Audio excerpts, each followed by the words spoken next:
Welcome back to Power Lunch. In the studio I have now John Loos, the property strategist from FSG. The FSG property barometer was recently released and gives a bit of a mixed picture, John. Looking at the residential property market, there was a cooling down, there was a come-off of activity. Tell me a bit about the indications there. Yeah, Felicity, I think we must remember we've been in a broad slowing trend since about late 2004. But more recently, after a little mini surge in a quarter or two last year to the first quarter of this year, we've seen the downturn resume again that we saw coming out in our property barometer activity indicators very clearly in the second quarter. It's a survey of estate agents and how they perceive activity levels. Yeah, activity in terms of people visiting. Yeah, feet coming through the door pretty much. Right. It dropped from the first quarter to the second quarter, and then what we did too was we added a little survey in post-NCA implementation. Right. Early July we surveyed, and the indications were a little bit damning, I would guess you could say, towards the NCA. They were saying the NCA had a significant effect, and the barometer activity levels dropped further. Right, and they felt it particularly on the lower end of the market, that home loans they were getting a lot fewer people successfully applying. That's correct. One finds higher income people, a lot of them are more cash buyers, maybe not 100% cash buyers, but they do have more cash available. Right. Having said that, though, I don't believe that it's going to be the low end of the market that's performing more poorly. Okay. There are a couple of other forces which are operating against that, so I think to secure for the time being the superior performance of the low end. And the one is that as interest rates rise and as affordability has deteriorated over the boom, so a bigger portion of demand has shifted downwards from the upper end towards the lower end. And this is under 250,000 rand, or are you talking? Sorry, I'm looking at the Lightstone. Yeah, the Lightstone classifies into 4 area value bands, the so-called mid-value from 700,000 down to 250, and then affordable 250 and below average price areas. But I think what they call mid-value below 700,000 could also be towards the lower ends these days, given the way price levels have gone. Okay. Those 2 value bands are doing very well.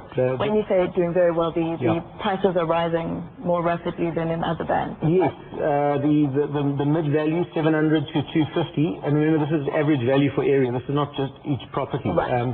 They're rising in the mid-20s year-on-year price inflation. The affordable areas nearer to 40% year-on-year, but above that, when you get above $1 million, it becomes considerably weaker. Okay, so there's far less price growth in the top end of the That's market. correct, yeah. Okay. Looking at the components that make up the barometer here, I see almost 75% of sellers are settling for less than the asking price. What does that tell us? Well, I think it probably says 2 things. Perhaps the sellers have become used to the sort of price inflation of a couple of years ago and are perhaps a bit unrealistic in their asking price. But the fact that there has been the slowdown and the slowdown in growth in demand at least means too that the buyer, there are less buyers to go around and they can drive a harder bargain. It's become much more of a buyer's market these days than a couple of years ago. A couple of years ago you pretty much had to match what the asking price or you take a hike. Right. Which probably also helps in the lower end of the market, as you said. If you can negotiate the price down a bit, you do better. Well, while asking prices aren't being obtained, on average prices are still rising, and I don't see any national average price decline, I'm afraid to say, for those hoping for cheaper property. Well, pity for me.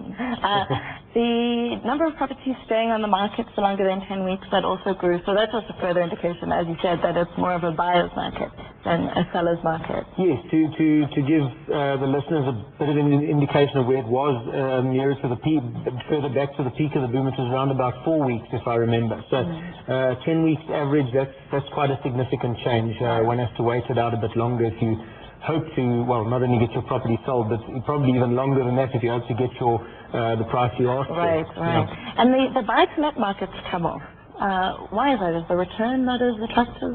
I think one must look at there's 2 components to the buy-to-let market. It's not only about rental income. Rental income is an important part of it, but it is also about capital growth. And both have come off, the inflation in rentals have come off.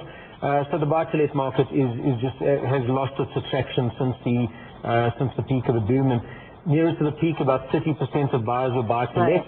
and I think they create a little bit of a relative glut of rental stock and help the market weaken. Now it's down nearer to 12% after post-NCA.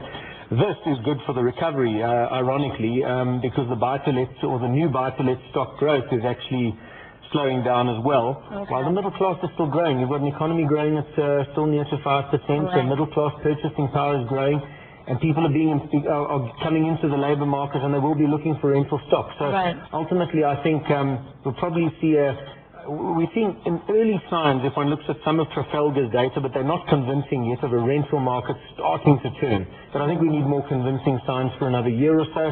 And I think the buy-to-let market, perhaps by late next year or so, early 2009, would be ready for a bit of a recovery. So we can hope to see a pick-up. I know a lot of people take a gamble on their buy-to-let and are feeling a bit of pain in that respect. Now, talk about, why we're seeing the slowdown, the longer market. You mentioned the National Credit Act already. Is that having, to what extent do you think that's affecting?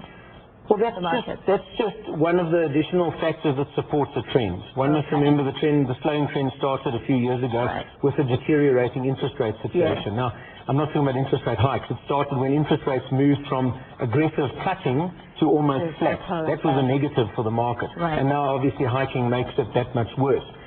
We must also remember that last year we had significant transfer duty relief, significant income tax relief. There was an election last year which possibly helped. And so that gave a little short-term stimulus to the market last year. That's not here this year. We didn't get any significant relief this year.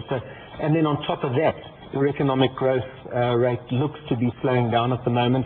The global economy also playing a role there. So there's about 4 factors that are really going a bit against the residential markets in the short term. I expect it to be short term. I think by early next year, a lot of these factors will be sorting themselves out. Right. And now looking at the commercial markets, we also saw a bit of a slowdown in the increases there. Tell me a bit about where prices are going in that area. Well, we work more on returns in the total returns in the commercial markets. And last year, commercial property returns as a whole for the country were about 26 point something %. It represented a mild slowdown on the previous year. And all 3 categories, industrial, office space, and retail space, slowed down. Now, I think that the retail component which leads the cycle is due for a slowdown, and I expect that to continue for another year or two, but mildly lower returns. Because we saw quite high returns. I think a number of up to 40% in some cases. For the country as a whole, the retail was above 30 a couple of years ago, which is good returns. But good returns going forward, but I think a bit more of a slowdown because the consumer boom is coming to an end. But industrial is really, I think, at its peak at the moment, is really the place to be. I think it's the strongest market, and the office market is the laggard. We've seen sharp declines in vacancy rates in both industrial and office space. The fundamentals look very good, especially with this economy that needs more place to grow. And the construction, the supply side sector that can't supply office and industrial space fast enough. So I think there's a good few years ahead for both of them of very good returns before and especially the office space, that still really needs to come to the party. So commercial property is where the excitement is going to be happening over the medium term. I think it's more where it's happening now and over the medium term. But I wouldn't write residential off. I think as from about mid-next year, we're going to see a mild recovery towards 2010. Not the sort of crazy price inflation that we saw a few years ago, but pretty solid double-digit stuff. And just to kind of round off, what areas, Joburg, Cape Town, eThekwini, or Durban, which areas are the ones we can expect to see the strongest growth? I think at the moment during the slowdown times, and probably for the next year or so, it's going to be inland around Joburg, Tshwane areas. What happened was they didn't reach the big peaks of the coastal area in terms of price inflation. There was far more of an affordability deterioration along the coast. Because I think a lot of people were making use of lower interest rates a few years ago to perhaps inland buyers buy their second property. There's a holiday market there as well.